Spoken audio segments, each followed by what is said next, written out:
So today in this video, I'm going to show you how to know the missing name format. If a passenger, this is applicable only for the Indian citizen, Indian passports. Okay, we will not assist for international citizens or international passports. So here you can see this offer one is there. No? On offer one, we are showing the name format. You can see the name format on offer one.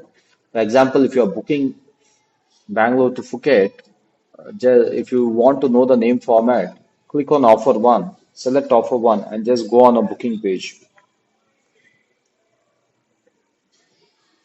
So here you can see this. Repeat the given name, repeat the same last name. So this is the name format you can identify. Thank you for watching.